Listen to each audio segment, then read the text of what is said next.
Hello, my name is Dr. Robert Preeb with another edition or ice sculpture called of the vlog entitled Parks Are Like Icebergs.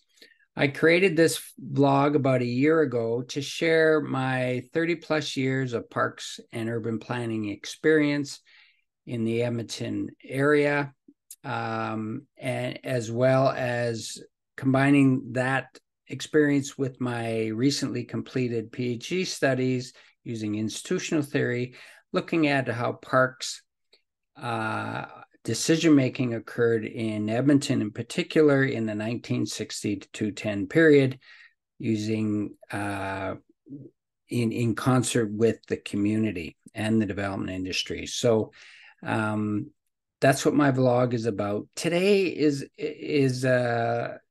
a discussion based on a presentation I listened to on June 29th at the University of Alberta from Mark Eliason of Larch Labs, based in Seattle, Washington.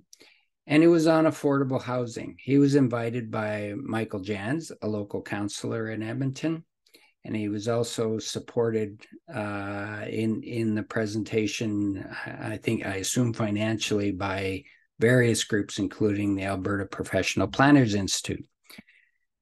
So, and he was talking about how affordable housing occurs, and he gave examples of how affordable housing developments occurs in Europe, in particular Germany, Denmark, Austria, Netherlands.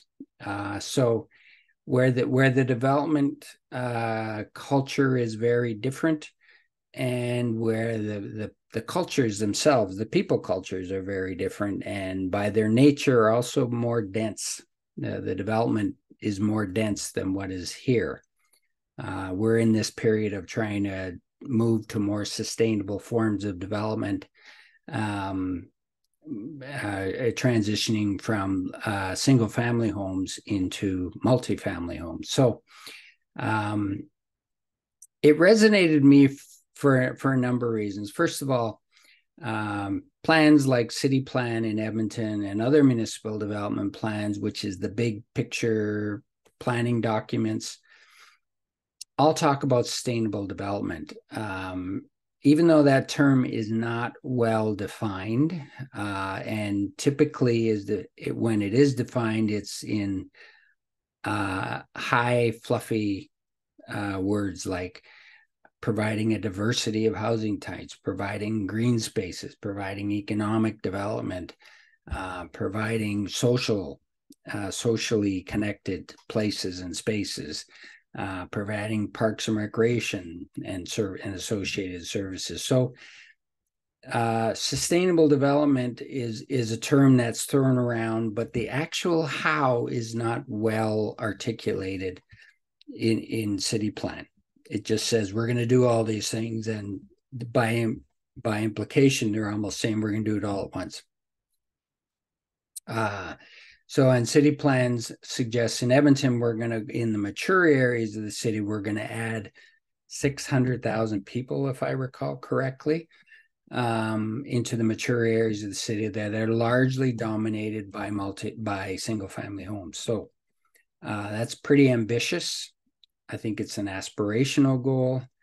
It's a developmentalist goal. So it's intended to make development happen. It's giving us a goal to make development happen.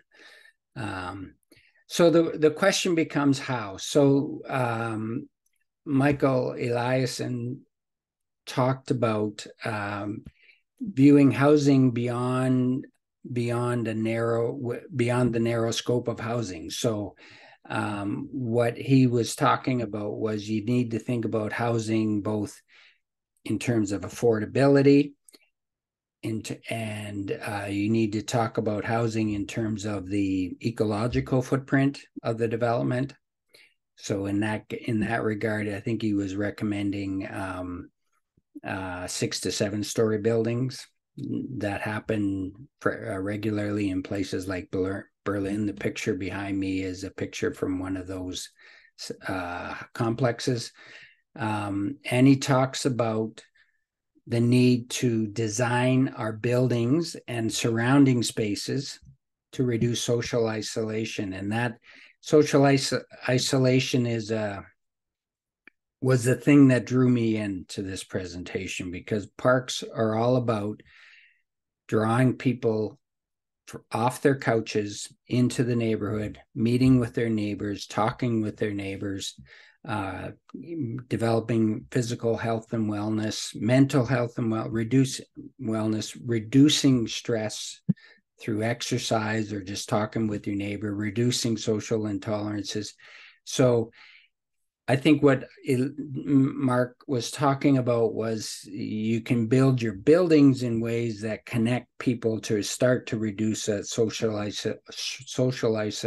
isolation. And he also talked about these courtyards, which you see below here, or see behind me here is a picture that not only shows the density, but shows some spaces that are accessible to everybody, where that social mixing can occur. He also talked about, what was interesting to me was, and he didn't frame it this way, but but basically he was talking about an institutional perspective. So he talked about how governments had to create had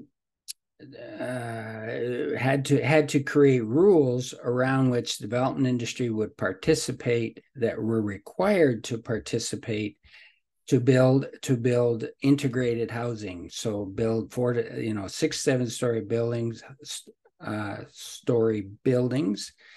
They would have affordable housing, market housing. They could have housing targeted to certain populations, like seniors, like single family household headed families, disabled folks. So people of different income, market versus non-market. So what he was proposing was, you need to think about housing in much broader terms than just housing.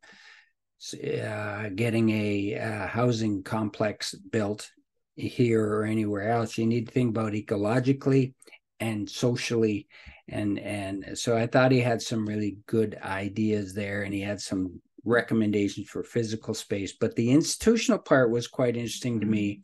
He didn't elaborate on how that actually occurred to make their areas sustainable, but it certainly required intervention by the government to facilitate that occurring. So they couldn't just build a block of affordable housing or a block of market housing and walk away and say, yeah, we built the housing, and now somebody who owns it can rent at whatever rates they want. It's actually much more targeted, and that's it resonated with me in terms of an institutional approach. So rather than just build the housing in the parks world, rather than just build a park, how do you actually make those park services happen? He was talking about how you can make those institutional, how you can make those housing complexes thrive, kind of thing, through and that involve the community. And then once these various populations are in place, they can support one another in the living of their daily lives. So I thought it was quite interesting. What he didn't really talk about was land use change processes, and Edmonton is going through a bylaw renew that it will be the subject of a future vlog. So I won't get into that here, but I think Mark Eliason's ideas about creating buildings and spaces around buildings are really great ideas that connect people. But I think it could be broadened even more if you think about how that building and that courtyard sits in the broader community with other public spaces. So I'll leave you with that, and I will come back and talk about how that can happen through a zoning bylaw in a future vlog. Thank you.